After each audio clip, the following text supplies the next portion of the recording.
আসসালামু আলাইকুম everyone, welcome back to my channel. আশা করি সবাই অনেক অনেক ভালো আছেন। আজকের আয়োজনে আমি আপনাদেরকে তৈরি করে দেখাবো বাংলাদেশি হোটেলের স্টাইলে মজাদার সিঙ্গারা। সেই সাথে একদিনেই সিঙ্গারাগুলো বানিয়ে কিভাবে আপনারা সংরক্ষণ করতে পারেন সেই ভিডিওটাও আজকে আমি দেখাবো। সিঙ্গারাগুলো বানানোর জন্য প্রথমে একটা বাটিতে আমি 3 কাপ ময়দা নিয়ে নিচ্ছি।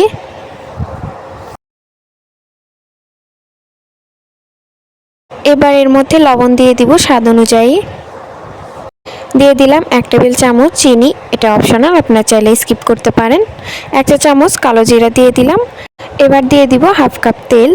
এবার সব উপকরণগুলোকে হাত দিয়ে খুব ভালো করে মাখিয়ে নিতে হবে।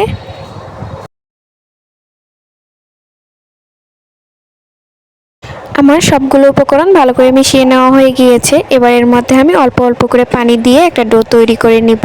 এখানে আমি নর্মাল পানিটাই ব্যবহার করেছি। এটাকে খুব ভালো করে মাখিয়ে সফট একটা ডো তৈরি করে নিতে হবে।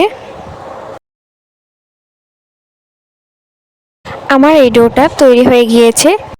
এরপর এর উপর সামান্য তেল মাখিয়ে এটাকে আমি ঢেকে আধা ঘন্টার জন্য রেখে দিব।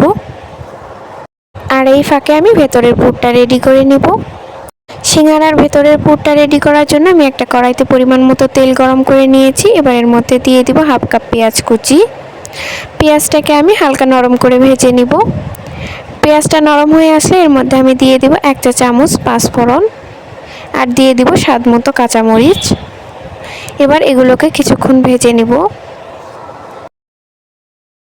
পেঁয়াজগুলো কিছুক্ষণ ভেজে নেওয়ার পর এর মধ্যে আমি দিয়ে দিব আলুগুলোকে আমি এভাবে কিউব করে কেটে নিয়েছি, আপনারা আপনাদের পছন্দ মতো কেটে নেবেন। এখন এর মধ্যে দিয়ে দিব স্বাদ মতো লবণ, হলুদের গুঁড়ো হাফ চা চামচ, ধনিয়ার গুঁড়ো 1 চা চামচ, মরিচের গুঁড়ো হাফ চা চামচ, ঝালটা আপনারা আপনাদের স্বাদ অনুযায়ী ব্যবহার করবেন। আর সবশেষে 1 চা চামচ আদা রসুন বাটা দিয়ে দিব। এবার এগুলোকে খুব ভালো করে মিশিয়ে নিব। সবগুলো ভালো করে মিশিয়ে নেওয়া হয়ে গেলে আলুগুলো সেদ্ধ হওয়ার জন্য সামান্য পরিমাণে পানি দিয়ে দিব। এবার একটা ঢাকনা দিয়ে ঢেকে দিব। মাঝে মাঝে ঢাকনা উঠিয়ে নেড়েচেড়ে দিতে হবে। এভাবেই আমি এই আলুর পুরটাকে রেডি করব। আমার আলুর পুরটা রেডি হয়ে গিয়েছে। এবার এগুলোকে নামিয়ে নিব। আধা ঘন্টা পর আমার সিঙ্গারার ডোটা একদমই সেট হয়ে গিয়েছে খুব ভালোভাবে। এবার এটাকে আমি হাতের সাহায্যে আরও কিছুক্ষণ মথে নিব। মথে নেওয়া হয়ে গেলে এই ডোর থেকে আমি ছোট ছোট লেচি তৈরি করে নিব। এখানে আমার 3 কাপ ময়দা দিয়ে টোটাল 10টা লেচি হয়েছে। এবার এখান থেকে আমি একটা লেচি নিয়ে নিলাম। এবার এটাকে আমি খুব ভালোভাবে বেলে রুটি তৈরি করে নিব। আমি লম্বা করে একটা রুটি বানিয়ে নিব। সিঙ্গারার রুটিগুলো সাধারণত লম্বাই হয়ে থাকে। এবার আমি রুটির মাঝ বরাবর কেটে নিব একটা ছুরির সাহায্যে।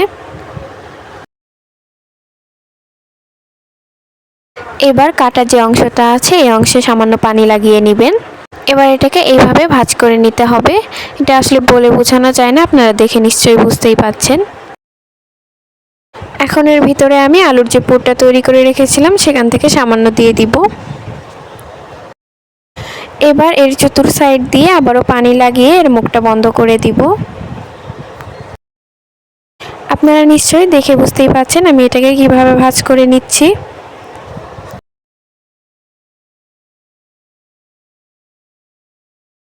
এবার সিঙ্গারার যে দুই সাইড আছে এটাকে আমি এইভাবে ভাঁজ করে নিব। ব্যাস তৈরি হয়ে গেল আমার সিঙ্গারা। আর এইভাবেই আমি বাকি সিঙ্গারাগুলোও তৈরি করে নিব। একইভাবে আমি সবগুলো সিঙ্গারা বানিয়ে নিয়েছি। আপনারা চাইলে সিঙ্গারাগুলোকে এইভাবে ডিপ ফ্রিজে ফ্রোজেন করে রাখতে পারেন। এবার এগুলোকে ভেজে নিব।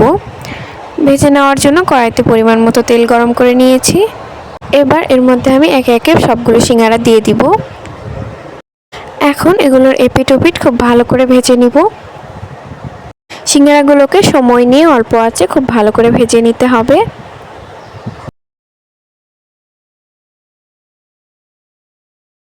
সিঙ্গারাগুলো ভাজা হয়ে গিয়েছে। এবার এগুলোকে আমি তেল থেকে উঠিয়ে নিব। এবার বাকি যে সিঙ্গারাগুলো আছে ওইগুলোকেও আমি একইভাবে ভেজে নিব।